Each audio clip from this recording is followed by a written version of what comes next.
Alors non, on n'est pas au mois d'octobre ou novembre ou je sais pas quoi, on est vraiment au mois d'août, puisqu'on a un été vraiment très spécial, très pluvieux, et on se retrouve au milieu de ce champ de luzerne. Et dans cette vidéo, on va parler des fourrages, des légumineuses, de la prairie, du maïs, tout ce que j'utilise en fait en fourrage pour nourrir les bovins.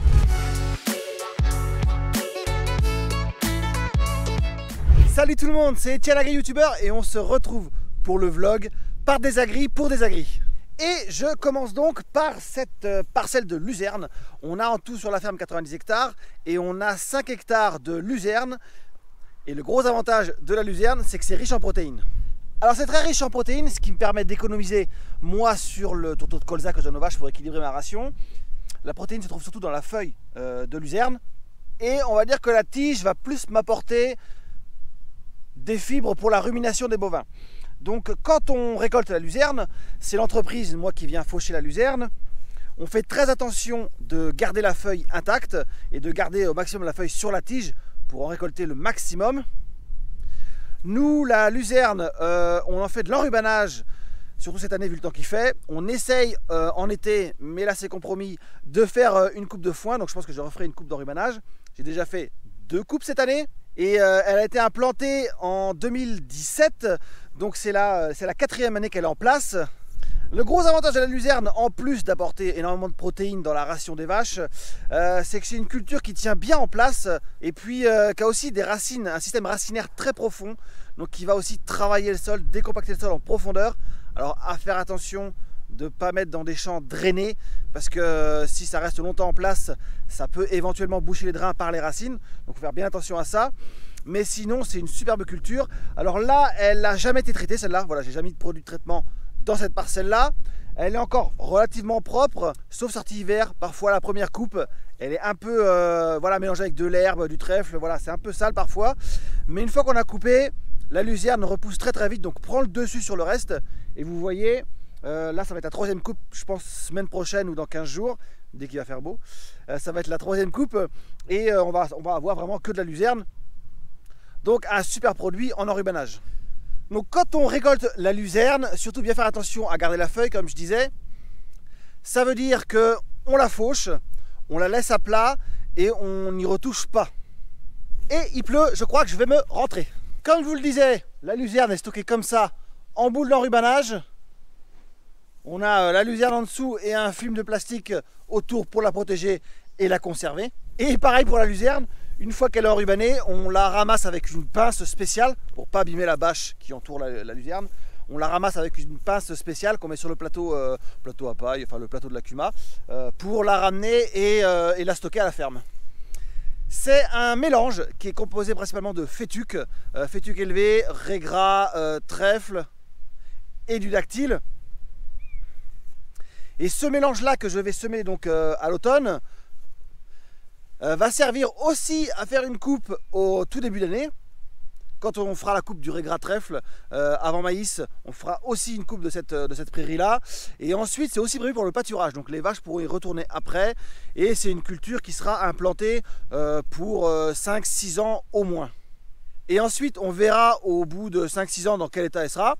Si elle est bien, on ne va pas y toucher. Et s'il y a besoin de ressemer par-dessus, on va ressemer. Et c'est vrai qu'un raies gras trèfle pour l'ensilage c'est très bien, mais pour la pâture, c'est pas génial. Ça a repoussé, mais ça a épié assez rapidement. Donc là, ce qui est prévu à l'automne, c'est de ressemer un mélange prairie et aussi un mélange ensilage. Ça va faire les deux. Donc c'est un mélange qui est composé surtout de fétuc élevé, trèfle, dactyle et raies gras aussi. Donc c'est un mélange que je vais semer à l'automne et qui est fait pour être récolté par fauche au printemps en silage. Vous pouvez aussi faire de l'enrubanage dedans, mais moi je vais donc le récolter au printemps et ensuite ça repousse bien et ça fait un bon pâturage pour les vaches. Donc elles iront après la fauche, quelques semaines, quelques jours après la fauche, en fonction du temps. Dès que ça aura repoussé un petit peu, je pourrai les mettre en pâturage dedans. Bon, vu la parcelle, on a 4 hectares de pâturage là, donc je vais mettre au fil. Je vais tendre un fil entre les deux extrémités là, je vais tendre un fil entre les 2 clôtures de la parcelle, vu qu'elle est en long la parcelle. Je vais tendre un fil et je vais le faire avancer un peu tous les jours. Ce qui va être beaucoup plus pratique pour les vaches pour pâturer.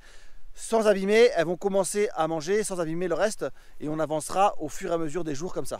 Maintenant, la culture du maïs, qui est aussi un fourrage comme l'herbe ou comme la luzerne. Dans mon exploitation, le maïs, c'est aussi un fourrage. Et autant cette année, on vient de finir la moisson.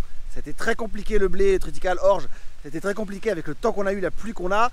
Je ne vous cache pas que c'est extrêmement difficile. Et je sais que chez vous même, c'est pas toujours fini, même loin de là. Et que les conditions sont parfois hyper difficiles. Mais c'est vrai que autant pour le maïs, cette année, c'est le top. On n'a jamais eu, je crois, des maïs aussi beaux, même si nous on arrose, donc on n'est pas trop embêté avec les sécheresses. Mais même sans ça, il y a une quantité d'eau énorme qui est tombée. Et moi je tombe dans un trou. Il y a une quantité d'eau énorme qui est tombée. Et on a des maïs qui sont énormes aussi. Et on devrait récolter énormément de tonnage à l'hectare pour nourrir les vaches, ce qui est impeccable parce que ça me fait comme ça des stocks de fourrage pour l'année, c'est hyper sécurisant. Alors le maïs, à l'inverse de la luzerne, c'est que c'est très riche en énergie. Donc voilà, ça me permet d'équilibrer ma ration avec tout ça, ensilage d'herbe, luzerne, maïs. Voilà, j'essaie avec le colza et du maïs humide, j'essaie avec tous ces fourrages là et tous ces concentrés là, d'équilibrer au mieux ma ration pour les vaches laitières. Donc c'est suffisant pour nourrir tout le monde. Là on est sur le bord du champ, donc on est sur le croisement de deux semis. Je ne vais pas aller plus loin dans le champ parce que comme il pleut, c'est mouillé, sinon je rentre là-dedans, je suis trempé. Mais je voulais vous montrer un petit peu le maïs fourrage. Là c'est une plante fourragère, c'est du maïs fourrage. Un petit peu cette année la tête qu'il avait et honnêtement il est exceptionnel. Je me répète encore une fois, mais c'est vraiment une année à maïs par chez nous. Moi je fais 1,80 m en taille et vous voyez, les bosselles sont voilà, à peu près 1,70 m, 1,80 m. C'est rare qu'elles soient aussi hautes que ça. Voilà, c'est tout pour moi pour les fourrages qu'on cultive sur l'exploitation pour nourrir les bovins. Maintenant, avant de terminer, je vais poser une petite question à Thierry et à Océane qui, elle, fera le prochain vlog agri. Je voulais savoir comment se passent les moissons chez vous, si c'est pas trop compliqué avec le temps qu'on a. Et est-ce que vous avez des fourrages? Alors chez Océane, oui, je pense. Chez Thierry, est-ce que tu fais du fourrage chez toi?